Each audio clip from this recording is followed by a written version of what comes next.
Assalamualaikum warahmatullahi wabarakatuh. Bismillahirrahmanirrahim. Innal hamdalillah nahmaduhu wa nasta'inuhu wa nastaghfiruh wa na'udzu billahi min shururi anfusina wa sayyiati a'malina. Man yahdihillahu fala mudilla lahu wa man yudlil fala hadiya lahu.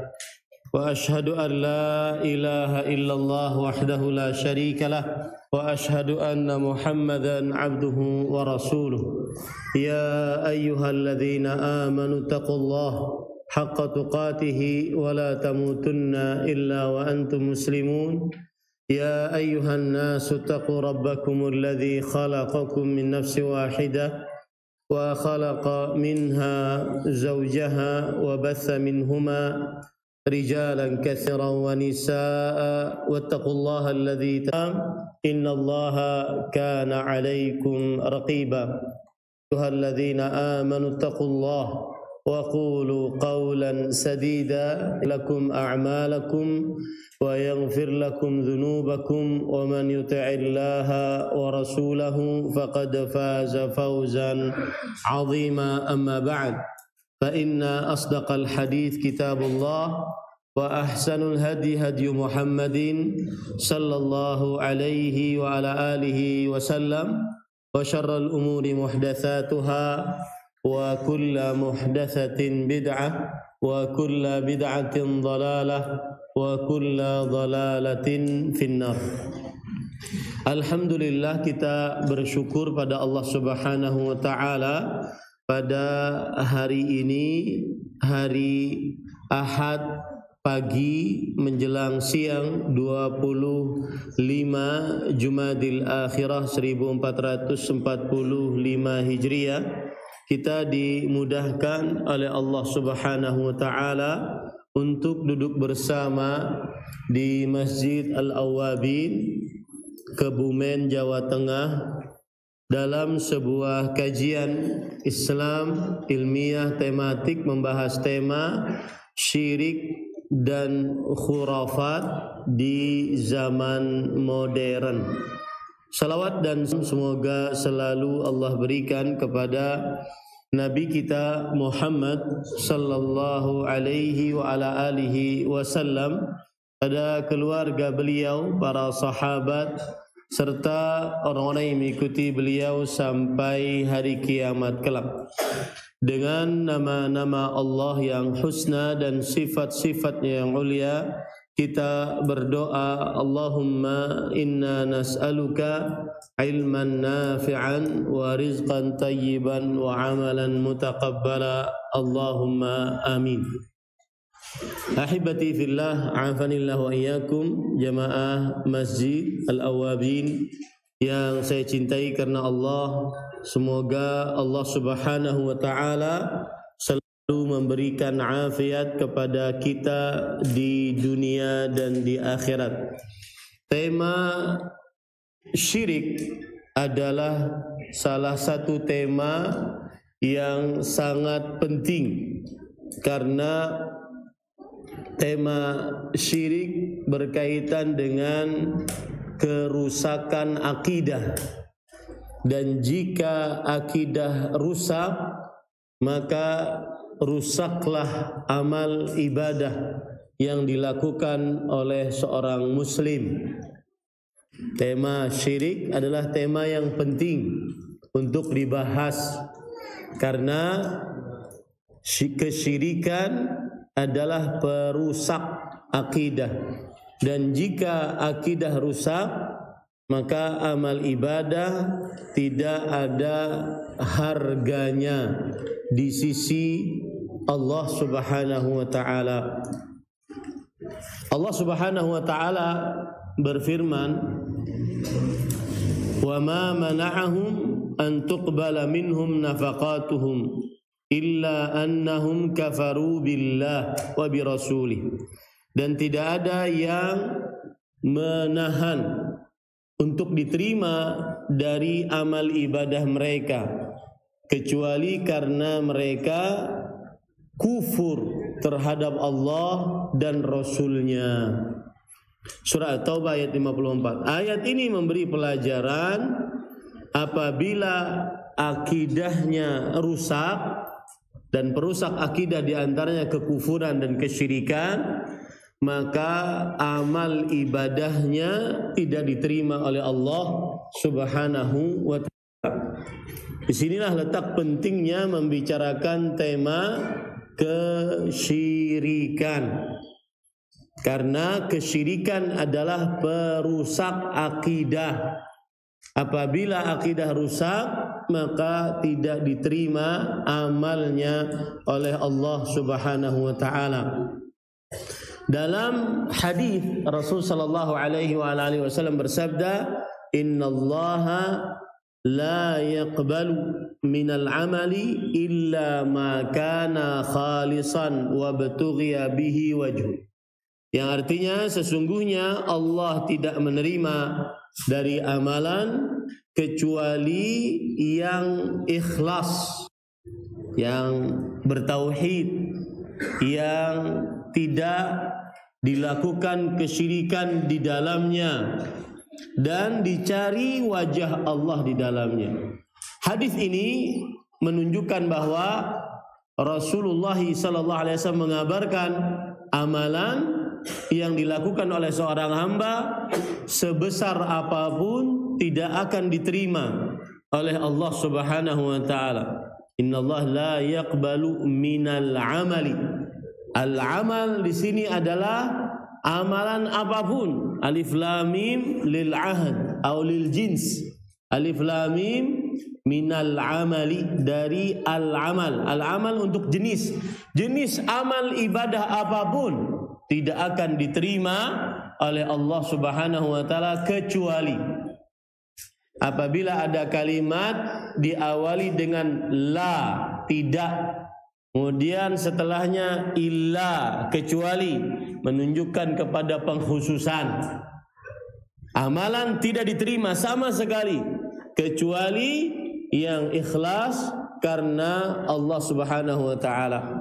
Sekali lagi ini menunjukkan pentingnya membicarakan tema kesyirikan, karena tema kesyirikan adalah perusak akidah, dan akidah jika rusak amalnya tidak diterima, sia-sia sebesar apapun. Ahli sholat, ahli puasa, ahli sedekah, ahli haji, ahli umroh, ahli ilmu, ahli baca Quran, jika terdapat kesyirikan tidak diterima oleh Allah Subhanahu wa ta'ala.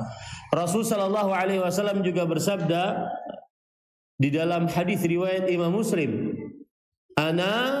Allah Subhanahu wa ta'ala berfirman, "Ana aghnash syuraka'i 'anil syirk man 'amila 'amalan asyraka fihi ma'ya ghairi taraktuhu wa syirkah." Aku zat, kata Allah Subhanahu wa ta'ala, aku zat yang sangat tidak membutuhkan sekutu. Siapa yang beramal ia menserikan aku di dalamnya, maka aku tinggalkan dia pelakunya dan amalnya. Ditolak oleh Allah Subhanahu wa ta'ala. Sebesar apapun ditolak amalan yang di dalamnya terjadi kesyirikan. Di sini pentingnya tema ini. Padahal kita semua diciptakan oleh Allah untuk beramal, beribadah. Wa ma khalaqtul jinna wal insa illa liya'budun. Tidaklah aku ciptakan jin dan manusia kecuali untuk beribadah kepadaku. Allah berfirman dalam surah Al-Baqarah ayat 21, "Ya ayuhan nas, u'budu rabbakumul ladzi khalaqakum." Wahai manusia, beribadahlah kalian, beramallah kepada Allah Subhanahu wa ta'ala yang telah menciptakan kalian. Amal ibadah kita tidak akan diterima jika terjadi kesyirikan yang merusak akidah. Kalau seandainya rusak akidahnya, jangankan diterima amal, amalnya tidak ada.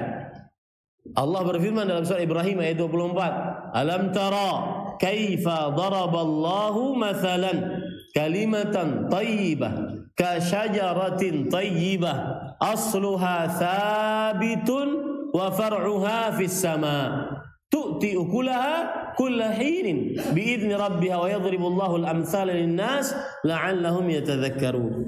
Apakah engkau wahai Muhammad sallallahu alaihi wasallam tidak memperhatikan bagaimana Allah membuat perumpamaan sebuah ucapan yang baik? Ucapan yang baik adalah akidah yang benar yang tidak tercampur dengan kesyirikan, yaitu la ilaha illallah. Dengan bagaikan seperti pohon yang baik, akarnya kokoh, pohonnya menjulang ke langit, menumbuhkan buah-buah yang bisa diambil manfaatnya setiap musimnya. Ini perumpamaan Allah buat adalah apabila orang akidahnya bersih dari kesyirikan, maka akan timbul amal-amal yang dari amal tersebut dapat pahala. Jadi tema membahas kesyirikan penting karena dia merusak akidah. Dan apabila akidah rusak, jangankan harap amalnya diterima, beramal saja dia tidak bisa. Contoh orang munafik, ketika akidahnya rusak, riya, maka malas beramal. Allah berfirman di dalam Al-Quran, innal munafiqina yukhadi'una Allah wa huwa khadi'uhum wa idha qamu ila salati qamu kusala yura'una an-nas wa la yadhkuruna Allah illa qalila. Surah An-Nisa ayat 142. Sesungguhnya orang-orang munafik menipu Allah dan Allah membalas tipuan mereka. Mereka jika bangun mendirikan sholat, bangun dalam keadaan malas. Ini akibat rusak akidahnya, akibat kesyirikan asghar, riya. Bangun dalam keadaan malas. Kenapa? Karena riya kepada manusia. Surah Nisa ayat 142. Makanya Rasul sallallahu alaihi wasallam bersabda, "Athqalus salawat 'alal munafiqin salatul fajri wa salatul atamah." Salat paling berat atas orang munafik salat subuh dan salat Isya. Mengapa? Karena tidak riya. Tidak bisa memperlihatkan amal, memperbagus amal. Nah, sekali lagi inilah pentingnya tema membahas kesyirikan. Ya, karena sekali lagi saya katakan, saya ulang-ulang dari tadi, kesyirikan perusak apa? Akidah. Kalau akidahnya rusak, amal tidak diterima, bahkan lebih parah, tidak ada amal. Ya, amal tidak diterima kalau dia beramal, bahkan lebih parah lagi, tidak beramal. Malas-malasan. Nah, kemudian para ikhwah yang dirahmati oleh Allah Subhanahu wa taala, membahas kesyirikan juga penting. Yang kedua ini, dari sisi kita ini diperintahkan dengan perintah yang paling agung, yaitu bertauhid, mengesahkan Allah dalam ibadah. Dan tauhid tidak akan dapat kita kerjakan tanpa mengetahui kesyirikan, menjauhi kesyirikan. Di situ letak pentingnya mengenal kesyirikan. Dengan mengenal kesyirikan, kita mengenal tauhid sehingga kita bisa mengerjakannya. Ada pepatah Arab mengatakan, wa bididdiha tatabayyanul asya. Dengan mengetahui kebalikan sesuatu, kita akan mengenal hakikat sesuatu. Ingin tahu air yang bersih, lihat air yang kotor. Ingin tahu tauhid, lihat, pelajari kesyirikan. Ingin tahu tauhid, pelajari apa itu riya. Baru tahu tauhid. Kita ini a'zamul ma'murat, hal yang paling agung diperintahkan oleh Allah adalah mentauhidkan Allah Subhanahu wa taala dalam ibadah. Bahkan saya sebutkan tadi surah Al-Baqarah ayat 21, ayat di dalam Al-Quran yang merupakan perintah pertama dalam Al-Quran. Anda baca surah Al-Fatihah tidak akan dapatkan perintah. Baca surah Al-Baqarah dari ayat 1 sampai 20 tidak akan dapatkan perintah. Perintah pertama adalah ya ayyuhan nas u'budu rabbakumul ladzi khalaqakum. Wahai manusia, beribadahlah kalian kepada Rabb kalian yang telah menciptakan kalian. Ini ayat pertama yang merupakan perintah dalam Al-Quran, yaitu perintah untuk bertauhid. Allah Subhanahu wa taala juga berfirman di dalam surat Az-Zariyat ayat 56, "Wa ma khalaqtul jinna wal insa illa liya'budun." Kata Jabir radhiyallahu anhu dan sahabat yang lain, "Illa liyuwahhidun." Tidaklah kuciptakan jin, manusia, kecuali melainkan supaya mereka mentauhidkan aku. Tidak bisa kita mentauhidkan Allah kecuali dengan mengetahui kebalikan dari tauhid. Bahkan tidak bisa tauhid seseorang tegak kecuali dengan menghilangkan kesyirikan di dalam dirinya. Pegang itu baik-baik. Syahadatmu tidak manfaat, doamu enggak manfaat, sholat, puasa, zakat, hajimu kepada Allah tidak manfaat jika tidak menafikan Tuhan selain Allah. Sejuta kali orang bersyahadat tidak manfaat jika tidak menghilangkan peribadatan kepada selain Allah Subhanahu wa taala. Makanya coba lihat kalimat tauhid, la ilaha illallah. Dua rukun dia. Rukun yang pertama, la ilaha, tidak ada Tuhan yang berhak diibadahi selain Allah. Ini rukun yang pertama. Kemudian illallah, hanya Allah, menyerupakan dengan Allah Sang Maha Pencipta, menyerupakan makhluk dengan Allah, menyerupakan makhluk dengan Allah, syirik secara istilah syariat. Kemudian secara istilah syariat juga yang ketiga, syirik adalah ja'alulillahi niddan, menjadikan tandingan bagi Allah. Ada Allah ditanding dengan sesuatu. Kalau tadi sekutu itu teman, ya, penolong. Ini enggak, tandingan bagi Allah Subhanahu wa taala. Makanya Allah berfirman dalam surah Al-Baqarah ayat 22, "Fala taj'alu lillahi niddan." Maka janganlah kalian menjadikan tandingan untuk Allah Subhanahu wa taala. Surah Al-Baqarah ayat 22. Rasul sallallahu alaihi wasallam bersabda ketika beliau ditanya, "Ayyu dzambi a'zamu?" Dosa apa yang paling besar? Maka beliau menjawab, "Antaj'ala lillahi niddan wa huwa khalaqak." Engkau menjadikan tandingan bagi Allah, padahal Allah yang menciptakanmu.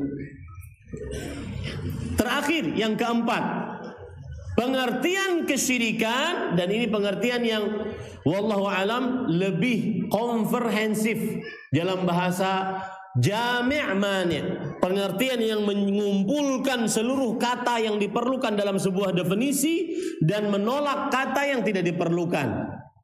Yaitu syirik adalah, dihafal baik-baik, kalau perlu dihafal bahasa Arabnya, taswiyatu ghairillah billah fi syai'in min khasaisillah. Taswiyatu ghairillah billah fi syai'in min khasaisillah.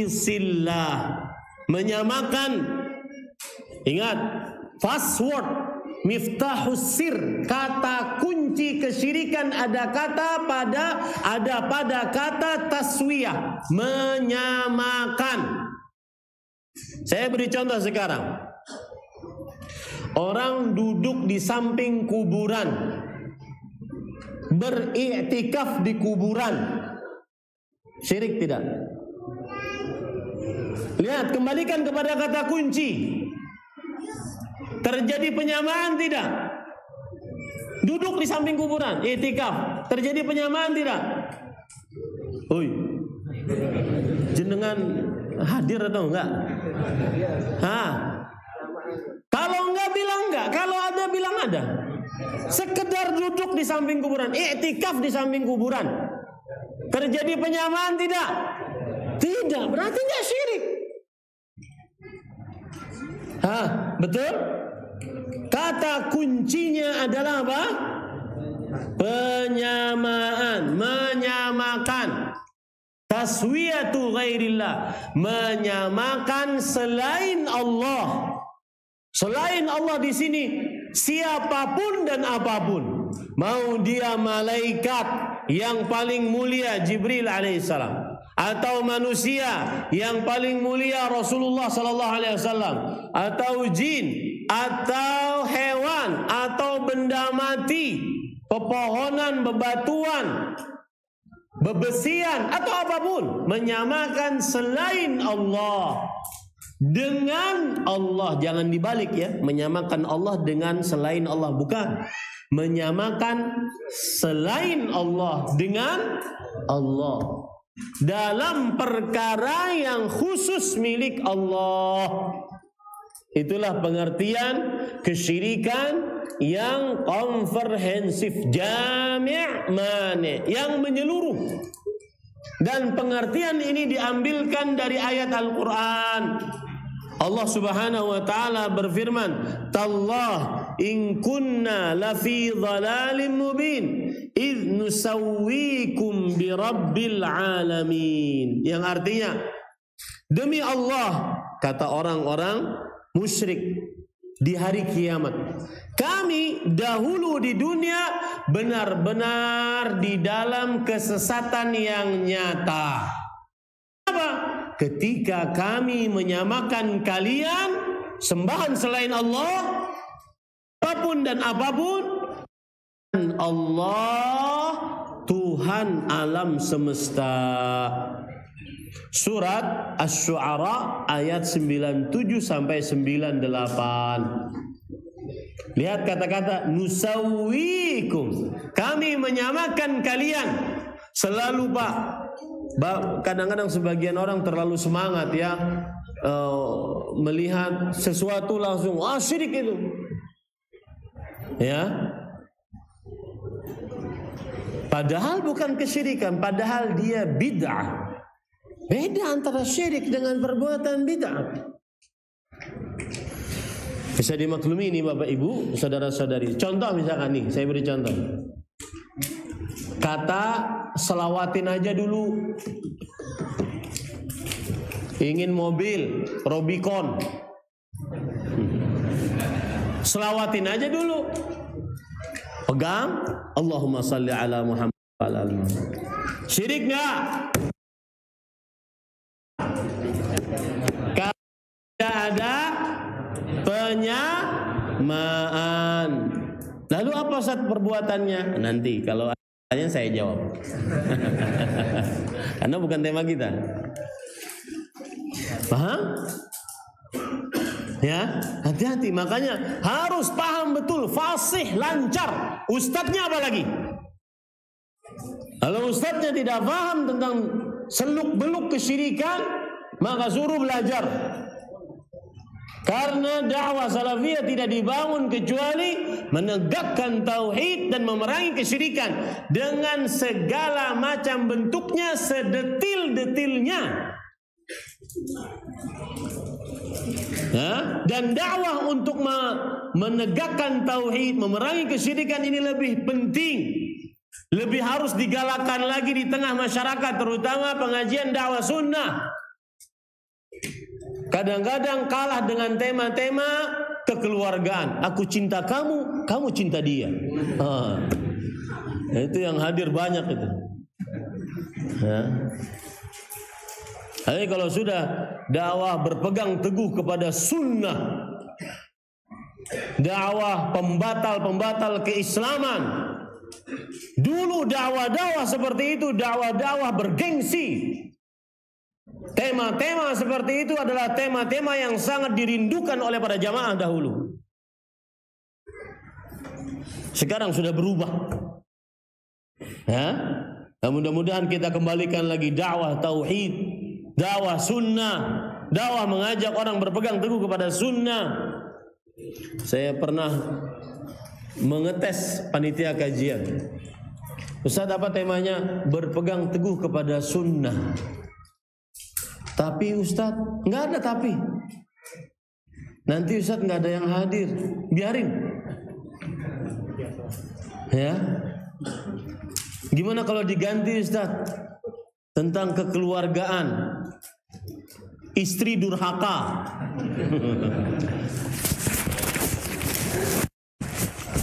Baik. Sudah kita pahami itu. Sekarang kita bagi kesyirikan ini dibagi menjadi dua. Syirik akbar dan syirik asghar. Kesyirikan dibagi menjadi dua, yaitu syirik akbar dan syirik asghar. Apa itu syirik akbar? Para ikhwan yang dirahmati oleh Allah Subhanahu wa taala. Syirik akbar pengertiannya bisa kita ambil dari yang sudah disebutkan tadi. Apa tadi? Menyamakan selain Allah dengan Allah dalam perkara yang khusus milik Allah. Timbul pertanyaan, apa itu perkara yang khusus milik Allah? Yang pertama, Allah memiliki kekhususan, yaitu berupa rububiyah, kekuasaan, pengaturan, penciptaan, kekuasaan. Al-khalqu wal mulku wa tadbir. Tidak ada yang mengatur, mencipta, berkuasa kecuali Allah. Allah berfirman, Alhamdulillahi Rabbil Alamin. Segala puji hanya milik Allah. Rabb itu yang mengatur, mencipta, memelihara, berkuasa atas alam semesta. Itu khusus milik Allah. Itu khusus milik Allah Subhanahu wa taala. Allah juga berfirman di dalam Al-Qur'an, min khaliqin ghairullah yarzuqukum minas sama'i wal ard. Yang artinya, adakah pencipta selain Allah yang memberikan rezeki kepada kalian dari langit dan bumi? Surat Fatir ayat 3. Ini kekhususan milik Allah. Jadi siapa yang menyamakan selain Allah dengan Allah dalam perkara rububiyah, syirik akbar. Nanti saya akan sebutkan contohnya. Ya. Dalam perkara rububiyah. Apa tadi rububiyah, Pak?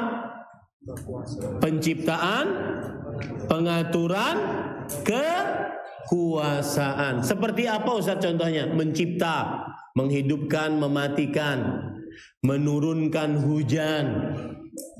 Makanya kalau seandainya ada yang berkeyakinan bisa menahan hujan bahkan dibayar ratusan juta, itu syirik akbar yang dibiarkan di negeri ini. Paham? Kenapa syirik akbar? Apa kata kuncinya? Terjadi penyamaan. Menyamakan siapa dengan siapa? Selain Allah dengan Allah. Dalam perihal khusus milik Allah apa? Rububiyah, yaitu menahan dan menurunkan hujan. Ya, saya beri contoh sedikit-sedikit lah, biar bukan hanya teori tetapi juga ada praktek yang kita bisa pikirkan. Makanya kalau seandainya ada orang sedekah laut dilegalkan, itu namanya melegalkan. Kenapa? Terjadi antara siapa? Selain Allah dengan Allah dalam perihal yang khusus milik Allah, yaitu apa? Rububiyah, pengaturan, penciptaan, kekuasaan. Karena tidak ada yang mengatur lautan agar tidak terjadi tsunami kecuali siapa? Allah. Jadi maklumi, itu kekhususan yang pertama milik Allah. Kekhususan yang kedua milik Allah. Dan ini bukan urusan budaya. Ini urusan akidah. Ketika akidah berbeda dengan adat kebiasaan akidah seorang muslim. Yang kedua, kekhususan milik Allah adalah ibadah. Apa itu ibadah? Seluruh macam ibadah. Mau ibadah yang berupa lisan, baca Quran, berdoa, memberi nasihat, amar ma'ruf, nahi mungkar, berzikir. Atau ibadah yang berkaitan dengan qalbu, rasa takut, al-khauf, rasa harap, ar-raja, rasa cinta, al-mahabbah, rasa syukur, rasa sabar, rasa tawakal. Itu semua ibadah qalbu. Itu khusus milik Allah. Siapa yang bersyukur kepada selain Allah, berarti dia sudah melakukan kesyirikan akbar. Mengapa? Terjadi penyamaan antara selain Allah dengan Allah dalam perkara khusus milik Allah. Yang kedua, apa itu? Ibadah qalbu atau ibadah lahiriah seperti sholat, puasa, zakat, haji, berbakti pada orang tua, berbuat baik kepada tetangga, menghormati tamu, menyambung hubungan silaturahim. Ibadah-ibadah itu tidak boleh diberikan kecuali hanya kepada Allah. Jika diberi kepada selain Allah, maka berarti itu syirik akbar, mengeluarkan manusianya dari Islam. Kenapa? Terjadi penyamaan antara selain Allah dengan Allah dalam perkara yang khusus milik Allah. Seperti apa? Ibadah lahiriah. Nah, itu yang kedua yang khusus milik Allah. Yang ketiga yang khusus milik Allah adalah asma was-sifat. Nama-nama Allah yang husna dan sifat-sifat Allah yang mulia. Tidak ada yang memiliki nama yang husna kecuali Allah. Makanya orang musyrik Quraisy, mereka musyrik. Kenapa? Karena menjadikan nama Al-Aziz menjadi Uzza. Allah memiliki nama Al-Uzza, Al-Aziz. Mereka ambil dari nama itu, mereka kasih untuk berhala mereka, tapi dengan nama Al-Uzza. Mereka menjadikan untuk patung berhala mereka Al-Lata. Diambil dari kata Al-Ilah. Mereka menjadikan Al-Manat. Nama Allah Al-Mannan. Mereka kasih patung berhala mereka dengan Al-Manat. Makanya seorang muslim tidak boleh bernama dengan nama khusus milik Allah Subhanahu wa taala, seperti yang masih banyak terjadi di tengah masyarakat. Rahman, tidak ada abad di depannya. Rahman Idris, nggak boleh. Kenapa? Karena Rahman nama khusus milik Allah Subhanahu wa taala. La yusamma bihi ghairuhu. Tidak boleh dinamai dengan selainnya kecuali Allah Subhanahu wa taala. Dengannya kecuali Allah Subhanahu wa taala. Rahman. Ada santri saya namanya Khaliq. Maha Pencipta. Ya, saya langsung suruh ganti itu Muhammad Abdul Khaliq. Namanya Muhammad Khaliq. Tambah lagi Muhammad Khaliq Jabbar, Maha Perkasa. Nah, ini sedikit tentang nama. Tadi disebutkan saya pernah duduk di Syekh Abdul Muhsin. Saya pernah duduk, sering ditanya Syekh Abdul Muhsin tentang nama. Kemudian beliau memberikan sebuah batasan. Silahkan anakmu diberi nama apa saja selama engkau tidak perlu bertanya nama tersebut boleh atau tidak. Sebagian orang kadang-kadang bernamanya nama aneh-aneh. Saya pernah ditanya, Ustadz tolong kasih nama untuk anak saya yang baru lahir. Tapi pesan Ustadz, carikan namanya Islami yang ada dalam Al-Quran. Kemudian kalau bisa namanya agak nyentrik, jarang manusia bernama dengannya. Ada, saya bilang, apa? Ifrit. Wah, aneh-aneh aja. Abdullah, Abdurrahman, Abdul Aziz, Abdul Khalid. Banyak nama yang tidak perlu kita nanya. Sudah jelas namanya. Ya. Maryam, Asia, Aisyah, Khadijah, Fatimah, dan seterusnya, Ummu Kulthum, Ruqayyah. Tidak perlu kita untuk bertanya nama tersebut. Sudah pasti boleh. Nah ini para ikhwan yang dirahmati oleh Allah. Taib. Sekarang kita masuk kepada contoh-contoh.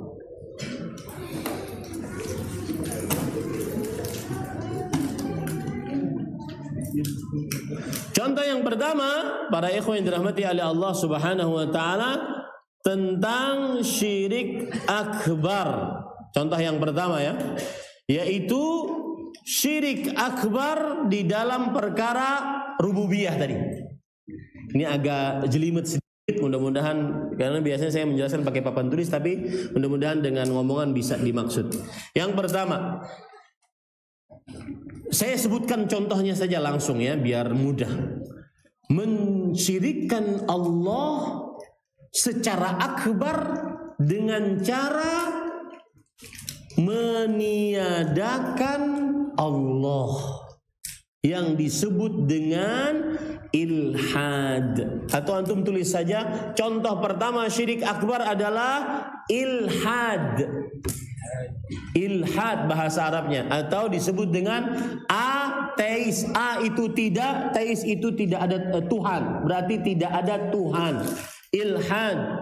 Seperti siapa? Seperti Fir'aun. Fir'aun gak percaya Tuhan.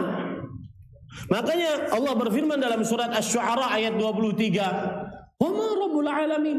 Apa itu Rabb semesta alam? Dia gak percaya Tuhan. Ini contoh syirik akbar pertama, yaitu melakukan ilhad, ateis, tidak percaya adanya Tuhan. Dan ini para ikhwah di zaman media sosial kita sangat banyak bertebaran di internet. Orang wawancara dengan bangganya dia tidak bertuhan, padahal kita negara yang meyakini adanya Tuhan. Padahal seperti itu tidak boleh disebarkan, baik secara hukum positif di Indonesia, apalagi hukum syar'i. Ini cara yang pertama, yaitu apa? Ilhad. Contoh yang pertama. Contoh yang kedua, kesyirikan akbar di dalam perkara rububiyah adalah wihdatul wujud. Kaula Gusti manunggaling kaula Gusti. Allah dan seluruh alam semesta adalah Allah. Ada Allah, ini Allah. Lihat kucing Allah, lihat babi Allah, lihat anjing Allah.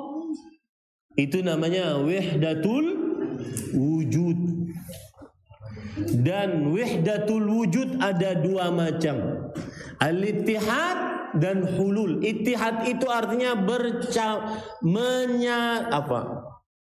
bercampur. Seperti ada kopi, ada susu, dicampur jadi cappuccino. Itu namanya ittihad, bercampur. Itu masuk daripada wahdatul wujud. Atau al-hulul, artinya menitis. Allah menitis kepada Nabi Isa. Allah menitis kepada Ali bin Abi Thalib, seperti keyakinan kaum Syiah Rafidhah. Ya, itu namanya apa tadi? al-hulul. Itu semua bagian dari wahdatul wujud, menunggali Allah Gusti. Taib, para ikhwan yang dirahmati oleh Allah Subhanahu wa taala. Contoh udah berapa contohnya? 2 ya. Yang pertama ilhad, yang kedua apa? Wahdatul wujud. Wahdatul wujud tadi ada 2 macam. Yang ketiga, contoh yang ketiga adalah contoh menjadikan untuk Allah yang kita sebutkan tadi, sekutu. Menjadikan untuk Allah apa? Sekutu. Seperti siapa? Kaum Nasrani yang menjadikan, yang meyakini Salisu Salasa. Innallaha Salisu Salasa. Sesungguhnya Allah 3 dalam 1, 1 dalam 3. Laqad kafara alladziina qalu innallaha Salisu Salasa. Sungguh telah kafir orang-orang yang mengucapkan sesungguhnya Allah itu Trinitas, 1 dalam 3, 3 dalam 1. Ini menjadikan sekutu bagi Allah. Majusi, contoh nih, menjadikan sekutu bagi Allah. Kaum Majusi, apa keyakinan kaum Majusi? Yang bersandar ada yin yang, Tuhan baik, Tuhan buruk. Jadi kalau ada orang sholat, ini yang mencipta Tuhan baik. Kalau ada Tuhan buruk, yang berzina, mencuri, mengkorupsi, ini yang mencipta adalah Tuhan buruk. Yang bingung kalau manusia lagi bengong. Siapa yang menciptanya? Ya Tuhan bengong. Ini pada ikhwah, itu namanya kaum Majusi yang meyakini adanya Tuhan baik, Tuhan buruk. Termasuk dari keyakinan kaum Majusi, kaum Qadariyah dari kaum muslimin. Apa itu kaum Qadariyah? Kaum Qadariyah adalah kaum yang meyakini bahwasanya ketika saya mengangkat ini yang mengangkat adalah Ahmad Zainuddin. Tidak ada kuasa Allah sama sekali di dalam diri saya. Sayalah yang menciptakan perbuatan ini. Ini kaum apa? Qadariyah. Makanya Rasul sallallahu alaihi wasallam bersabda, Al-Qadariyatu majusu hadhil ummah. Kaum Qadariyah adalah kaum Majusi dari umat Islam. Dari umat ini.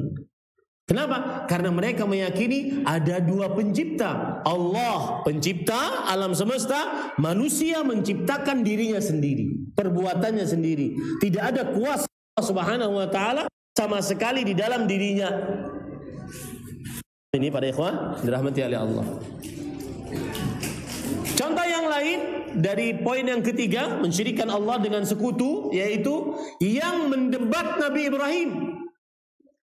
Surah Al-Baqarah ayat 258. Allah Subhanahu wa taala berfirman, "Idz qala Ibrahim, Rabbi alladhi yuhyi wa yumiit." Qala, "Ana uhyi wa umiit." Ketika Nabi Ibrahim berkata, "Allah Rabbku yang mencipta, yang menghidupkan, mematikan." Orang yang mendebat ini mengatakan, "Aku pun bisa menghidupkan dan mematikan." Nah, ini namanya menjadikan sekutu bagi siapa? Allah Subhanahu wa taala.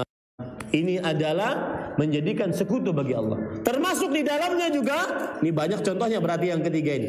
Orang-orang yang meyakini terjadinya sesuatu karena bintang, zodiak, itu syirik akbar. Itu keyakinan ya, yang mana dianggap apa? Biasa di tengah kaum muslimin. Bahwa turun hujan karena ada bintang ini, terjadi sesuatu keburukan karena ada bintang ini, dan seterusnya. Ini termasuk poin yang ketiga, menjadikan sekutu bagi Allah Subhanahu wa taala. Nah, kemudian para ikhwan yang dirahmati oleh Allah Subhanahu wa taala, sekarang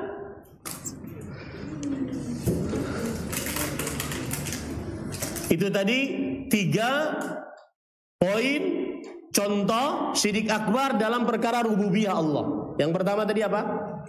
Ilhad. Apa arti ilhad? Tidak mengakui adanya Tuhan. Bahwa bumi ini tercipta tiba-tiba. Ini Masjid Awabin ada gitu. Ya? Bumi ini terjadi karena Big Bang, karena hentakan besar begitu saja terjadi tanpa ada pencipta. Itu ilhad. Tidak ada yang mengatur, mencipta, berkuasa dalam alam semesta ini. Itu ilhad. Ya. Kemudian yang kedua apa? Wahdatul wujud. Ya, dengan macam dua bentuknya tadi. Yang pertama apa? Al-ittihad. Yang kedua al-hulul. Yang ketiga menjadikan sekutu bagi Allah. Tadi ada 5 contoh yang saya sebutkan. Baik. Sekarang syirik akbar di dalam perkara ibadah, dan ini yang paling banyak terjadi. Ya, syirik akbar dalam perkara ibadah, dan sangat disayangkan para ikhwah. Orang-orang musyrik zaman dahulu, kalau mereka dalam kesulitan, mereka akan mentauhidkan Allah. Mereka akan mentauhidkan Allah SWT. Contoh misalkan Allah berfirman dalam Al-Quran, فَإِذَا رَكِبُوا فِي الْفُلْكِ, jika mereka naik kapal di tengah lautan.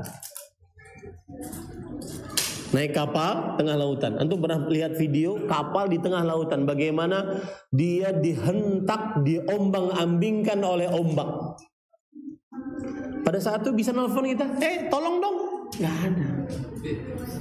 Maka mereka hanya fad'ullaha mukhlisina lahudin. Mereka berdoa dengan murni hanya kepada Allah, maka diselamatkan oleh Allah Subhanahu wa taala. Itu orang-orang dahulu seperti itu. Kalau dalam kesulitan, ada tsunami, ada banjir bandang, ada kebakaran, ada apalagi likuifaksi, ada gempa, mereka mintanya kepada siapa? Allah. Bukan minta kepada, percaya kepada kuncen, juru kunci Gunung Merapi, enggak. Mereka bukan malah memberikan sedekah laut kepada penguasa laut, jin. Semestinya kalau ada kesulitan tambah dekat siapa? Dan sedikit menyimpang dari tema kita. Ini terutama yang sudah lama berdoa, ingin dapat jodoh, ingin dapat anak, ingin dapat pekerjaan, ingin terentas dari kemiskinan. Sudah lama berdoa, ingin selesai dari permasalahan, maka saya beri tips. Pasti doanya dikabulkan. Pasti. Saya tidak bohong. Pasti. Apa tipsnya? Berdoalah seperti orang yang dalam keadaan muktor. Mim, dot, to, ro. Muktor. Allah berfirman dalam Al-Quran. Kenapa saya bisa pastikan? Karena ada ayatnya. Allah berfirman dalam Al-Quran, amman yujibul muttarra idza da'a. Tidak ada yang bisa mengabulkan doa orang yang muttar jika dia berdoa kepada Allah Subhanahu wa taala. Tidak ada kecuali Allah, pasti dikabulkan. Orang yang muttar pasti dikabulkan doanya oleh Allah. Surah An-Naml ayat 62. Apa itu orang yang muttar? Kembali kita ke masalah naik kapal di atas lautan. Apa yang terjadi, Pak? Yang terjadi cuma 2, Pak, dalam benak kita. Di depan ada kematian dan putus asa minta bantuan kecuali hanya kepada Allah. Itulah muktar. Orang berdoa kolbunya seperti itu pasti dikabulkan. Pasti dikabulkan. Tidak perlu, Pak, Bapak ke tengah lautan dulu berdoa di sana. Enggak perlu. Itu namanya nyari mati. Ya. Tapi qalbunya diposisikan, saya tidak ada yang bisa menolong saya kecuali Allah. Putus asa, minta bantuan kepada makhluk. Dan ini yang dikatakan oleh Al-Hafidh Ibnu Rajab Al-Hambali. Beliau mengatakan, perhatikan perkataan beliau, innal karba, sesungguhnya kesulitan, idza ishtadda, jika semakin sulit, wa tanaha, semakin memuncak, wa ta'azam, semakin besar kesulitannya, apapun kesulitannya, punya susah untuk dinasehati, punya istri suka melawan, punya anak durhaka, apapun kesulitannya, di mana-mana tidak jelas, jodoh belum dapat, sudah mencari satu kali di anak dapat, banyak permasalahan-permasalahan yang kita hadapi. Berdoa tidak kabul-kabul. Jika semakin sulit, semakin memuncak, apa yang terjadi? Fahasal al-abdi al-iyah an kashfihi min makhlukin. Terjadilah kepada seorang hamba kalbunya putus asa, minta bantuan kepada makhluk. Itu yang sebenarnya harus kita cari. Putus asa. Maka mulai saat itu ta'allaqa qalbuhu billahi wahdah. Bergantung kalbunya hanya kepada Allah semata. Kalau sudah itu terjadi, apa yang terjadi? Wa man yatawakkal 'ala Allah kafah. Yang bersandar kepada Allah, Allah cukupkan permintaannya. Saya pernah punya cerita, ada kawan Ustadz menikah dengan seorang perempuan 4 tahun belum dapat anak. Tahun kelima, masuk tahun kelima pernikahan, sang Ustadz mengatakan kepada istrinya, Dek, mohon maaf, tahun kelima, kalau saya belum mendapatkan anak darimu, saya akan mencari tempat cocok tanam yang lain. Maka sang istri apa yang dia bisa lakukan? Hasbiyallah wa ni'mal wakil. Itu yang dicari. Setelah itu ada dalam perasaan ini, langsung hamil bulan depannya. Mutor Pak, mutor. Ya Allah, kalau nggak hamil nih, poligami nih. Mutor. Cari itu, cari yang mutor, dikabulkan doa pasti, wallahi billahi tallah. Cari kalbu yang mutor saat berdoa. Sebagian orang kalau berdoa nyoba-nyoba, coba kali dikabulkan, kali gimana mau dikabulkan itu? Enggak, harus mutor berdoa. Putus harapan, minta bantuan dari makhluk. Ini para ikhwan yang dirahmati oleh Allah Subhanahu, itu sedikit menyimpang dari tema kita ya. Bukan tema kita itu. Habis-habisin waktu itu. Jam berapa sekarang? Ini sampai jam berapa ini? Hah? Zuhur jam berapa kita? 1 jam 2 menit. Ini sampai jam berapa? Sampai jam 11. Oke. Masih banyak lagi ini. Contohnya masih banyak. Tapi lanjut ya. Contoh syirik akbar, belum syirik asgharnya ini. Contoh syirik akbar ada. Saya sebutkan contohnya saja. Yang pertama yaitu meyakini ada sekutu bagi Allah dalam ibadah. Meyakini ada sekutu bagi Allah dalam ibadah. Kita beribadah kepada Allah, beribadah juga kepada sekutu Allah. Saya pernah tadi disebutkan dalam biografi saya pernah di Damam, berdakwah di sana selama 7 tahun, alhamdulillah. Ada kawan-kawan saya berasal dari sebuah negeri, dia mendakwahi kaumnya, dan subhanallah dia punya buku. Itu di dalam buku itu ada Tuhan. Ya, jadi ada agama yang menyembah kepada patung, dan patungnya macam-macam. Saya tanya kepada si syekh itu pendakwah ini Tuhan yang banyak ini cukup nggak umur manusia mengibadahinya satu-satu? Dan Tuhannya macam-macam. Ada patung, mohon maaf ya, ada patung yang berbentuk kemaluan laki-laki. Itu Tuhan. Kenapa kemaluan laki-laki? Karena kemaluan laki-laki simbol kekuatan. Jadi bersyukurlah antum bertauhid kepada Allah, dan mintalah doa agar mati di atas tauhid.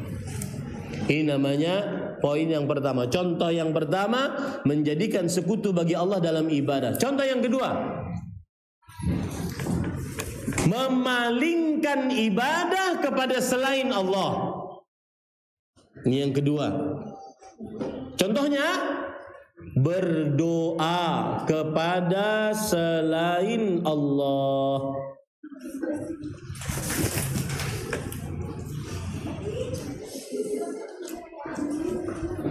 Saya ingin mengkupas masalah ini. Doa kepada selain Allah. Yang pertama, berdoa kepada selain Allah.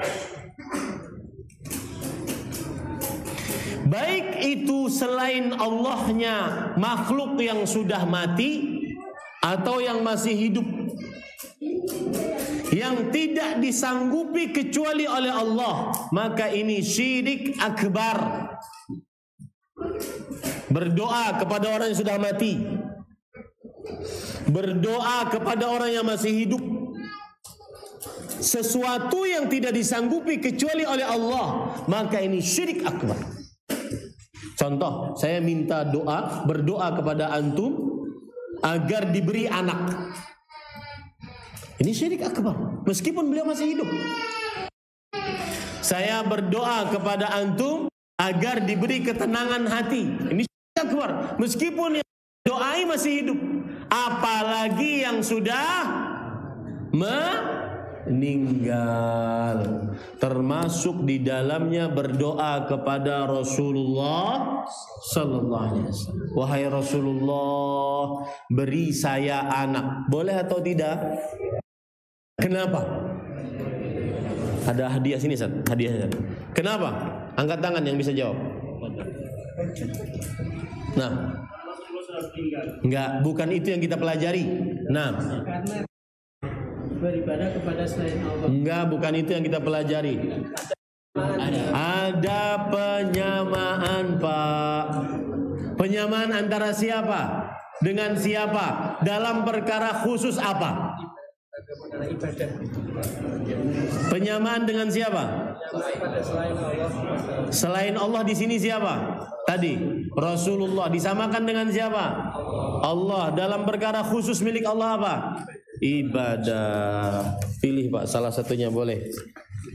Nah, begitu pentingnya memahami tentang kesyirikan. Ya, baik. Kalau seandainya berdoa kepada selain Allah, termasuk di dalamnya Rasulullah sallallahu alaihi wasallam saja diharamkan dan termasuk syirik akbar, apalagi orang-orang yang kedudukannya di bawah Rasulullah sallallahu alaihi wasallam. Nah, ada timbul syubhat nanti. Ustaz, ada seorang wali, Ustaz. Apa buktinya dia wali? Semenjak dia meninggal, kuburannya tidak pernah berhenti untuk diziarahi. Lalu pentingnya, seandainya memang kuburannya tidak pernah berhenti untuk diziarahi, malaikat Munkar dan Nakir tidak pernah bertanya kepadanya. Lalu emang kenapa kalau malaikat Munkar dan Nakir tidak pernah bertanya kepadanya? Berarti dia wali. Lalu kalau wali kenapa? Bolehkah kita minta kepadanya? Tidak. Ya, itu syubhat. Karena orang ini dianggap spesial, selalu diziarahi kuburannya, tidak pernah tidak diziarahi semenjak dia meninggal. Malaikat Munkar dan Nakir tidak pernah ada kesempatan bertanya. Ya, Dan ini dusta atas malaikat mungkar dan nakir. Dan itu berbicara tentang agama tanpa dasar ilmu. Karena setiap mayat yang dimasukkan dalam kubur, mau masih ada orangnya, tidak masih ada orangnya, tetap malaikat mungkar dan nakir teko. Subhanallah. Jangan ngarang-ngarang dalam agama. Nanya, toib, kalau nanya, kalau nggak ditanya emang kenapa? Berarti wali, Ustaz. Kalau wali emang kenapa? Boleh kita minta kepadanya? Tidak. Berarti dia masih hidup, Ustaz. Ahya fi kuburim, hidup di dalam kubur mereka. Boleh kita minta kepadanya? Tidak. Sudah berpindah dari alam dunia ke alam barzakh. Bisa dimaklumi ini Bapak Ibu. Taib. Jenis berdoa yang kedua, berdoa kepada orang yang masih hidup, perkara yang disanggupi oleh orang yang masih hidup tersebut. Maka ini boleh. Contoh misalkan jenengan mau umroh, saya katakan, Pak nyuwun, mohon didoakan saya di depan Ka'bah. Kenapa? Karena orangnya masih hidup, ada dan bisa berdoa. Kalau ada masih hidup tapi gaib, boleh nggak? Seperti misalkan keyakinan Nabi Khadir katanya masih hidup, tapi wujudnya nggak ada. Boleh nggak kita minta kepada Nabi Khadir, wahai Nabi Khadir, doakan saya agar punya anak? Boleh tidak? Tidak boleh. Kenapa? Karena meskipun katanya masih hidup, tapi wujudnya tidak ada, gaib. Dan nama yang benar adalah Khadir, bukan Haidir. Haidir teman TK saya. Hah? Ya, Khadir, bukan Haidir. Taib, itu para ikhwan yang dirahmati Allah, itu masalah berdoa. Jadi berdoa kepada orang yang sudah meninggal atau yang masih hidup, tetapi untuk sesuatu yang tidak disanggupi kecuali Allah, ini syirik akbar. Yang kedua, berdoa kepada orang yang masih hidup, ada dan sanggup untuk melakukan apa yang kita doai, maka ini hukumnya boleh. Yang ketiga, berdoa kepada atau dengan menyebutkan pangkat kehormatan seseorang. Saya beri contoh. Wahai Allah. Berdoanya kepada siapa? Allah. Boleh tidak? Boleh. Tapi kemudian saya nyebutkan dengan pangkat nabimu, berikan saya rezeki. Wahai Allah, dengan kedudukan Syekh Fulan, segerakan saya punya anak. Syirik atau hati-hati loh, jangan mudah jadi ahli fatwa. Sudah belajar penyamaan enggak? Hai Allah, dengan pangkat nabimu, dengan kedudukan Syekh Fulan, Allah. Oi, terjadi penyamaan enggak? Bukan? Lalu apa Ustaz hukumnya? Itu adalah jenis doa yang belum pernah dibaca oleh Rasulullah. Berarti apa maksudnya? Paham? Begitu cara memahaminya. Pokoknya kata kuncinya, passwordnya apa? Penyamaan. Kalau ada berarti kesyirikan. Ini para ikhwan yang dirahmati oleh Allah Subhanahu wa taala. Sekarang, apa hukum istighatsah? Apa istighatsah? Meminta pertolongan dalam keadaan yang sempit. Apa hukumnya?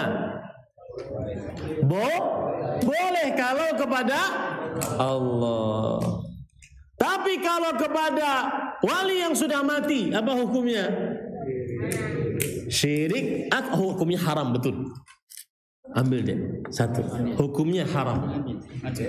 Nah, hukumnya haram. Perbuatannya apa namanya? Syirik akbar. Karena hukum dalam agama Islam cuma 5. Haram, makruh, mubah, sunnah, wajib. Ya, hukumnya haram, betul. Dan perbuatannya syirik akbar. Kenapa? Karena berdoa minta tolong kepada selain Allah dalam perkara kecuali oleh Allah Subhanahu wa taala. Ustaz, apa dalilnya Ustaz? Kita boleh berdoa kepada selain Allah. Allah berfirman dalam Al-Qur'an, "Fala tad'u ma'allahi ahadan." Surah Al-Jin. Maka janganlah kalian berdoa kepada Allah bersamaan dengan kalian berdoa pada selain Allah. Ya, tidak boleh berdoa kepada siapapun. Sampai kepada Rasulullah, sampai kepada Jibril. Boleh nggak orang berdoa, ya Allah, kabulkan doa saya. Wahai Jibril, kabulkan doa saya. Boleh? Kenapa terjadi penyamaan? Taib, para ikhwan yang dirahmati Allah Subhanahu wa taala. Selanjutnya, itu syirik akbar dalam perkara ibadah. Dalam segala macam jenis ibadah lainnya, seperti sholat untuk Allah, puasa karena selain Allah, itu syirik akbar. Sujud kepada kuburan, syirik apa? Akbar. Kenapa? Terjadi penyamaan. Dengan siapa? Dengan siapa? Selain Allah dengan Allah. Dalam perkara apa? Ibadah, yaitu sujud. Paham sekarang? Alhamdulillah. Ya, saya keluar dari majelis ini, antum paham seperti itu. Saya berharap dakwah saya diterima oleh Allah Subhanahu wa taala. Dan sampaikan itu kepada anak cucu. Nah, syirik itu begini, saya sudah belajar begini contohnya, begini pengertiannya. Ketika terjadi penyamaan selain Allah dengan Allah dalam perkara yang khusus milik Allah. Taib. Perkara khusus milik Allah yang lainnya adalah nama-nama dan sifat-sifat Allah Subhanahu wa taala. Nah, sekarang syirik akbar di dalam perihal nama-nama dan sifat-sifat Allah. Yang pertama, seperti yang sudah saya ungkap, mengambil nama Allah dan diberikan kepada berhala-berhala. Ini syirik akbar. Seperti Allah Subhanahu wa taala berfirman di dalam Al-Quran surat Al-A'raf ayat 180, walillahil asma'ul husna fad'uhu biha wadharul ladzina yulhiduna fi asma'i. Dan Allah memiliki nama-nama yang husna, hanya Allah, tidak ada yang memiliki nama-nama husna kecuali Allah. Maka berdoalah dengannya. Bagaimana caranya? Ingin dapat rezeki, berdoa, ya Razzaq, wahai yang maha luas rezekinya, urzukni. Ingin dapat rahmat, ya Rahman. Ingin dapat ampunan, ya Ghafur, firli. Berdoalah dengan nama-nama tersebut. Wadzina yulhiduna fi asma'i. Dan tinggal orang-orang yang berbuat ilhad, syirik di dalam nama-namanya. Contohnya seperti apa? Misalkan Al-Lata, nama berhala namanya Lata, diambil dari nama Allah apa?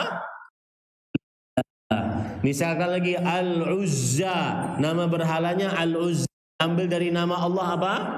Al-Aziz. Al-Manat, nama berhala Al-Manat, diambil dari nama Allah Al-Mannan. Al-Mannan. Nah, ini syirik yang pertama di dalam nama-nama dan sifat-sifat Allah. Syirik yang kedua yaitu ketika menyamakan sifat Allah dengan makhluk. Contoh, tangan Allah seperti tangan makhluk, pendengaran seperti pendengaran makhluk, istiwanya Allah seperti istiwanya makhluk. Makanya hati-hati itu orang-orang yang tidak percaya Allah beristiwa di atas arsy dengan alasan kalau Allah beristiwa di atas arsy berarti seperti makhluk. Itu sebenarnya adalah apa? Syirik akbar. Saya ulangi. Saya mengatakan ini dengan sadar dan penuh kesadaran. Siapa yang mengatakan bahwa Allah beristiwa di atas arsy, maka berarti dia seperti menyamakan istiwanya makhluk di atas singgasananya. Ini syirik akbar. Ustaz, yang mengatakan itu pendakwah. Nah, kalau yang mengatakan pendakwah biasanya mereka punya syubhat. Dan orang kalau ada syubhat tidak bisa disyirikkan karena ada syubhat. Paham ini para ikhwan? Tapi asal hukumnya kalau menyatakan istiwanya Allah seperti istiwanya makhluk, seperti raja duduk di atas singgasana, maka ini adalah apa? Syirik akbar. Kemudian yang ketiga, termasuk di dalam syirik akbar dalam nama-nama dan sifat-sifat Allah yang mengaku mengetahui hal gaib selain Allah. Ini syirik akbar. Dan ini dianggap biasa para ikhwan. Tukang ramal. Allah berfirman di dalam Al-Quran dalam surah An-Naml ayat 65, Qul la ya'lamu man fis samawati wal ardil ghaiba illallah. Katakan wahai Muhammad sallallahu alaihi wasallam, tidak ada yang mengetahui akan hal gaib di langit dan di bumi melainkan Allah. Tidak ada. Kemudian juga Allah Subhanahu wa taala berfirman di dalam Al-Qur'an surah Al-An'am ayat 50. Qul la aqulu lakum indi khazainullah wa la a'lamul ghaib. Katakan wahai Muhammad, aku tidak mengatakan untuk kalian aku memiliki simpanan-simpanan yang diberikan oleh Allah dan aku tidak mengetahui akan hal gaib. Kalau Rasul sallallahu alaihi wasallam tidak mengetahui akan hal gaib, apalagi orang-orang yang kedudukannya di bawah Rasulullah sallallahu alaihi wasallam. Dan ini ironi sekali pada ikhwah, di negara muslim yang muslimnya paling banyak sedunia, tapi sebagai orang mendatangkan di televisi tukang ramal diwawancarai. Itu syirik akbar, wajib kita benci. Wajib benci. Dan tidak boleh ditonton. Apa ya? Prediksi Mbah Fulan untuk 2024 nggak boleh dicari. Yang mencari dikhawatirkan masuk ke dalam hadis Rasul, man ata kahinan fasa'alahu an syai' lam tuqbal lahu salatun arba'ina laila.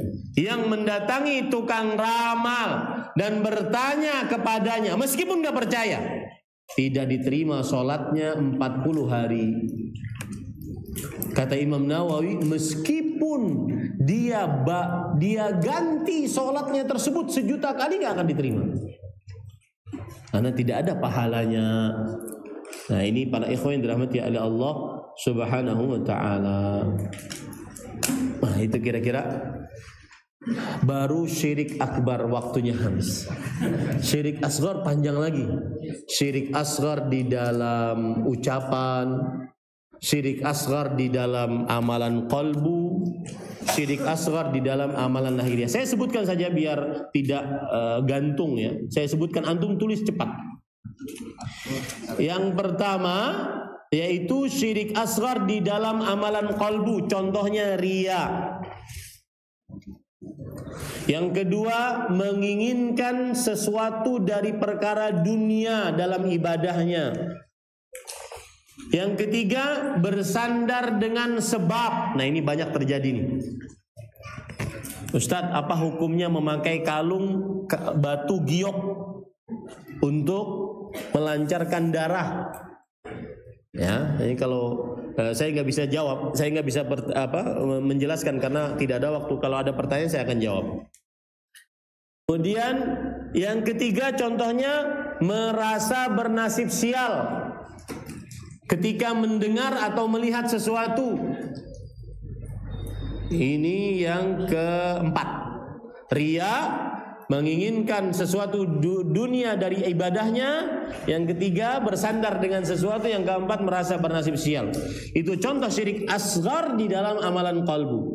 Contoh syirik asghar di dalam perbuatan, seperti misalkan memakai jimat, itu syirik asghar. Orang pakai jimat, syirik asghar.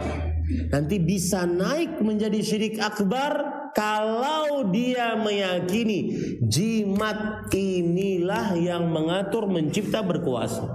Sekedar memakai, meyakini dia sebab, itu namanya syirik apa? Asghar. Ya. Sebenarnya harus dijelaskan, akan tetapi saya sebutkan contohnya. Yang selanjutnya, syirik asghar dalam ucapan, bersumpah dengan nama selain Allah, demi Allah, demi Rasulullah, demi ibu saya yang mengandung saya, demi keluarga saya 7 turunan. Ini sumpah dengan nama selain Allah, syirik asghar. Kemudian yang kedua, mengatakan kalau bukan karena Allah dan engkau, ini syirik asghar. Kalau bukan karena Allah dan engkau, saya tadi mati. Kata-kata dan engkau, dannya ini menunjukkan kesetaraan antara Allah dengan makhluk. Yang ketiga, meyakini turunnya hujan karena bintang. Sebab turunnya hujan adalah bintang. Nah, ini yang bisa saya sampaikan. Habis waktunya kata Ustaz. Wallahu alam. Sallallahu Nabi Muhammad. Walhamdulillahi rabbil alamin. Jika ada yang ingin ditanyakan, dipersilahkan. Masih ada waktu 10 menit. Baik. Siapa yang bertanya saya kasih hadiah. Atau sebelumnya? Siapa sebelumnya? Siapa yang paling tua di sini? Hah? Yang paling tua. Umur 80. Paling tua. Hah? Oh iya. Ini nggak mungkin yang paling tua kita kasih birrul walidain ya. Nah, 10 lebih dari 1000 amalan sunnah. Baik. Siapa yang paling jauh rumahnya dari Masjid Al-Awwabin? Yang paling jauh. Kulo, Banjarmasin. Dari mana Pak? Purworejo. Bekasi. Kesini buat kajian? Sekalian, enggak lah, sekalian. Purworejo kajian. Baik. Ada lagi paling jauh Purworejo selain Purworejo? Bandung. Hampir gitu. Baik Pak, monggo pilih Pak. Monggo Pak, pilih. Baik. Yang paling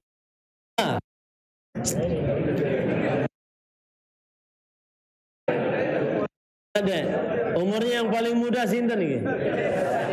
Umurnya deh. Hah? 8 tahun. Ada yang 7 tahun?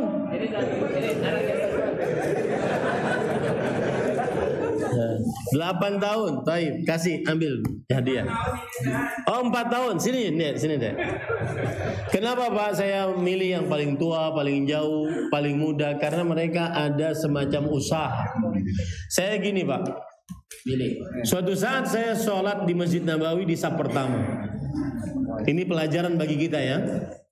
Cerita ini mudah-mudahan menjadi inspirasi dan cerita pelajaran bagi kita agar semangat beribadah. Suatu saat saya sholat di Masjid Nabawi di saf pertama. Sebelum sekarang kan saf pertama sekarang di Raudhah ya. Asalnya di depan. Kita bisa saf pertama dulu. Kemudian di samping saya ada orang tua renta, mungkin umurnya 90-an. Orang mungkin dari India atau Pakistan. Saya tidak paham bahasanya, tapi saya paham maksudnya. Dia ngomong ke saya. Maksudnya begini. Kalau nanti qomat colek saya.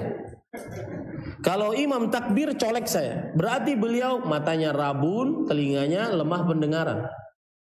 Ketika bangun itu dalam keadaan penuh dengan kesusah payahan. Artinya sholatnya tidak mau duduk.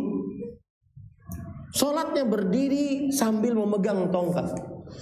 Inilah yang dikatakan oleh para ulama terdahulu, laqad at'abtana ba'dak. Sungguh engkau telah menyulitkan kami sepeninggal engkau. Maksudnya orang-orang tua seperti ini bisa hadir di majelis ilmu dalam keadaan penuh dengan kesusahan, mungkin tadi menahan kencing karena biasanya orang tua siklus kencingnya tidak normal lagi. Menahan susah duduk, capek, dingin, ya, tapi sanggup duduk dari awal sampai akhir. Ini akan memberatkan pertanyaan untuk anak-anak muda. Kalian ngapain? Kemana? Masih muda nggak nuntut ilmu. Seperti perkataan para ulama, ada Sulaiman bin Mihran al-A'mash, 40 tahun tidak pernah ketinggalan takbiratul ihram imam. Selalu di saf pertama. Itu akan memberatkan nanti pertanyaan kita di hadapan Allah Subhanahu wa taala. Pertanyaan Allah untuk kita. Tuh, yang buta saja bisa saf pertama. Kamu yang sehat datang masbuk paling terakhir. Masbuk paling terakhir itu kapan, Pak? Hah? Sebelum salam. Dan saya pesan dari Syekh Abdul Razak, orang kalau ingin sholatnya khusyuk berjamaah, datanglah saat tepat waktunya. Siapa yang masbuk susah untuk khusyuk dalam sholatnya. Ya, susah untuk khusyuk dalam sholatnya. Apalagi kalau seandainya khusyuknya karena pekerjaan di luar. Ya. Kemudian dia takbiratul ihram itu belum ngah tuh untuk sholat itu. Hanya sekedar ikut saja. Kapan ngahnya? Salam. Baru dia pikir, saya tadi ikut rakaat berapa ya? Ya. Kemudian akhirnya dia bingung gimana caranya. Dia nunggu teman yang di sampingnya. Kayaknya tadi ada teman sama-sama. Ternyata yang ditunggu juga nunggu. Ini pengalaman kayaknya ya. Merasa ini. Nah, baik. Mudah-mudahan jadi pelajaran. Jika ada orang yang berjualan karena ingin dapat untung harta, tapi juga ingin dapat pahala, apakah ini termasuk syirik? Tidak. Orang yang gini, makanya saya tadi ingin menjelaskan ya, apa yang dimaksud syirik asghar. Kalau dia beramal dunia dan beramal dan ingin dapat pahala dunia, dapat kepentingan dunia. Contoh misalkan, dia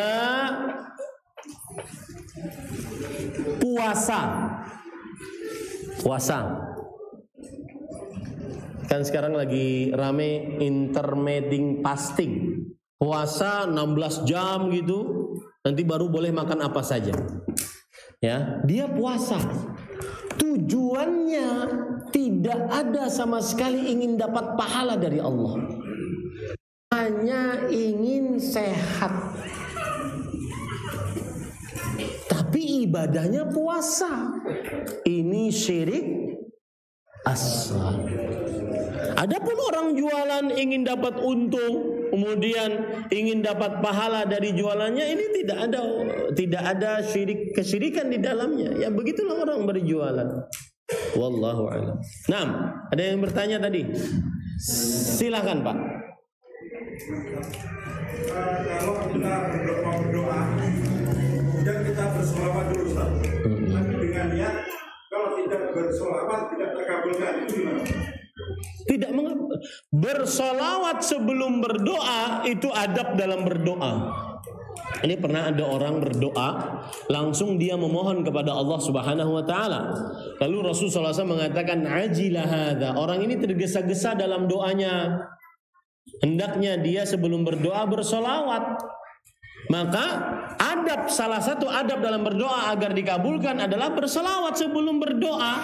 Nah, karena ditanya, saya akan melebarkan jawaban atas pertanyaan tadi. Itulah yang dimaksud dengan salawatin aja dulu. Jadi asalnya begini Pak, ada hadis Rasul Shallallahu Alaihi Wasallam yang berbunyi, wahai Rasulullah,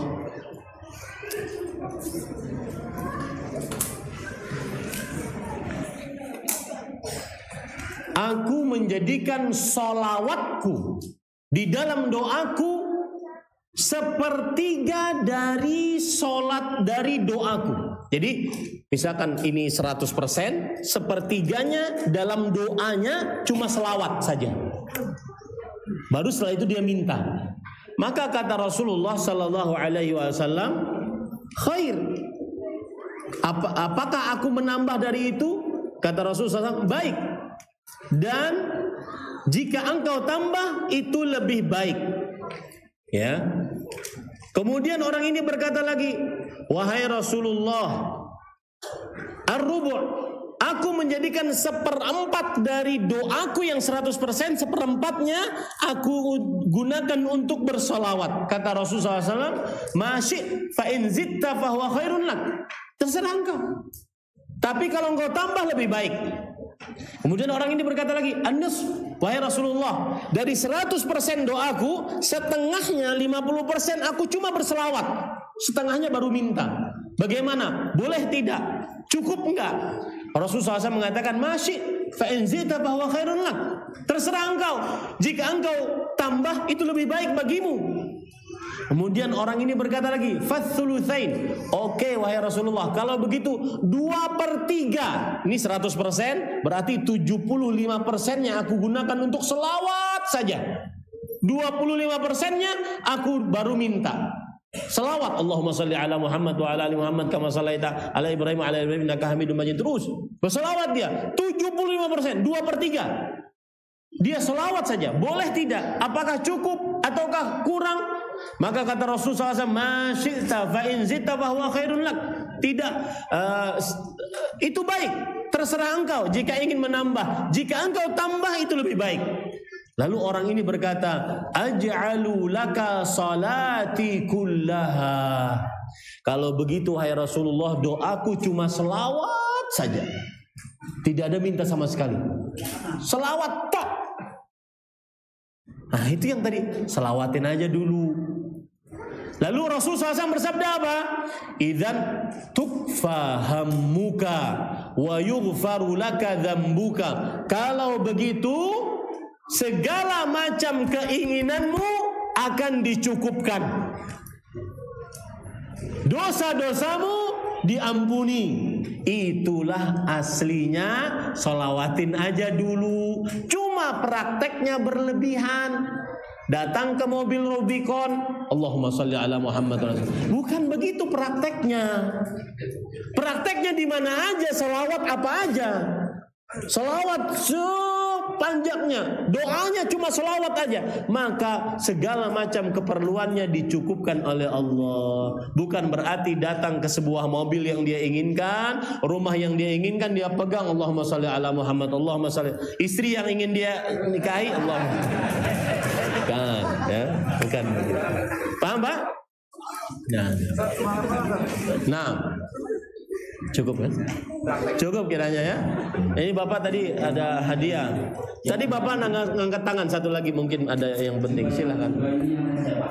Silakan Pak. Terakhir Pak. Kalau ada seseorang melewati kuburan lalu dia klakson, ini masuk syirik atau bukan? Kalau ada seseorang melewati kuburan lalu dia klakson, ini masuk syirik atau enggak? Ngapain diklakson? Ya, mungkin ada tikus, ada kucing. Ya, kenapa dulu dia klakson? Ya, kalau seandainya, ini perhatikan, ini penting. Kalau seandainya ada rasa takut kalau tidak klakson maka akan kena musibah. Nah, ini namanya kesyirikan. Kenapa? Karena menyamakan selain Allah, dalam hal ini orang yang dikubur, dengan Allah dalam perkara apa? Rububiyah. Bahwa ada yang mencelakakan selain Allah. Inilah yang disebut dengan khaufus sir, Pak. Rasa takut rahasia. Dan ini banyak terjadi di masyarakat. Hati-hati, awas kowe, kualat kowe. Kalau seandainya mau hajatan tidak ngasih bunga kembang ke kuburan fulan, kualat. Itu namanya khaufus sir, rasa takut rahasia. Rasa takut yang di dalamnya ada pengagungan, maka ini tidak boleh diberikan kecuali hanya kepada siapa? Allah. Fala takhafuhum wa khafuni in kuntum mu'minin. Jangan takut kepada mereka, tapi takutlah kepada aku, Allah Subhanahu wa taala, jika benar-benar orang beriman. Demikian, Pak, ya? Demikian. Tapi kalau hanya sekedar klakson nggak apa-apa. Ini ada tikus, ada kucing, nggak apa-apa. Ya. Kadang di perempatan. Ya. Kalau di sama kasusnya sama seperti tadi. Allah. Nah, atau ada perempuan klakson. Baik, ini yang bisa disampaikan. Jazakumullahu khairan atas perhatiannya. Masya Allah, tidak ada yang ngantuk, nggak ada yang tidur. Ya, semangat. Mudah-mudahan tadi ilmu yang disampaikan bermanfaat. Lebih paham lagi tentang kesyirikan. Sallallahu Nabi Muhammad walhamdulillahirabbil alamin. Wassalamualaikum warahmatullahi wabarakatuh.